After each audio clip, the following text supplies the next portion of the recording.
Hello, I hope all of you guys are doing great. Let's get started with emergence of big data. In this topic, we'll understand what are the different aspects which led to the emergence of big data. Any idea what are the things which led to the emergence of the big data? Can you just pause a video and think of it?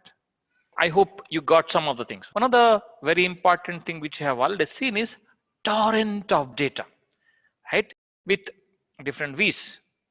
Let us see which are those. And the next one is computing anywhere. Because of the cloud, we are able to compute anywhere. And the last one is be ready to listen to some story about the hardware and chips. Let us look at them one by one. I hope all of you already would have gone through the first section and would have understood what are the different V's. Just to revise, we have different V's like volume, velocity, variety, veracity, valence, and also in the center we have a value. Volume is size of the data. Velocity is the speed at which the data is getting created, stored, and analyzed. Variety is different varieties like structured, unstructured, and semi-structured. Veracity is accuracy of the data. Valence is connectedness of the data. Whether we are able to derive value from all these huge amount of data, that is also another important aspect. One of the next important thing which led to the emergence of the big data is computing anywhere. Because of the advent of the cloud, we are able to compute literally from anywhere. If you have a mobile, go ahead and start sending emails, start uploading the pictures. When you go to the shop, you can do that. When you are wearing a Fitbit which measures parameters like heartbeat and all those things, there also you are in a way generating the data. In all the places, because of the advent of the cloud, you are more or less generating the big data. That is one of the very important aspect why the big data emerged.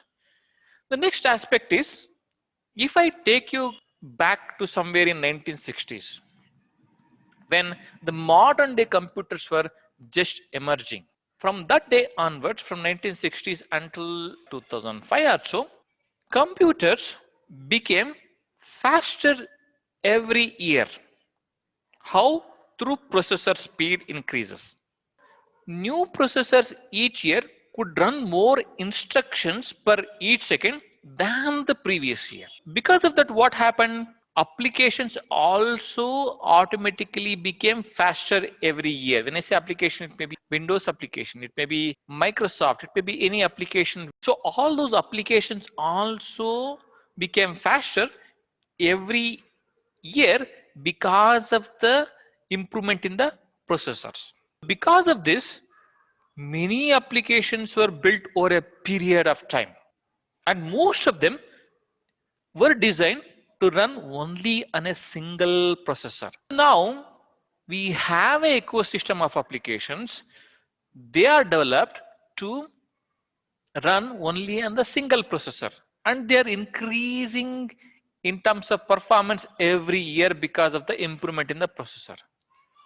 Unfortunately, that trend didn't last for a long time.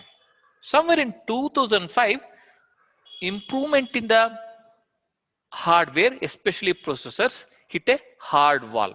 What do I mean by that is, because of some heat dissipation problems, processors were not able to improve further.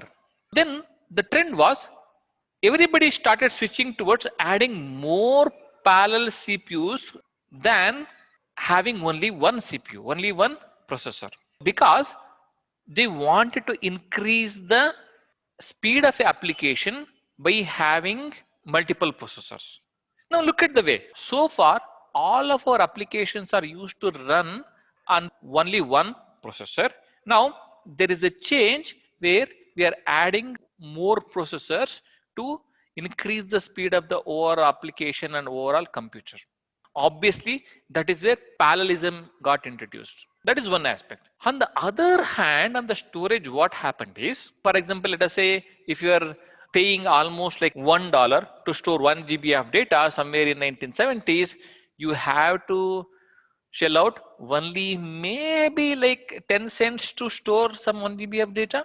The cost of storing the data also reduced significantly.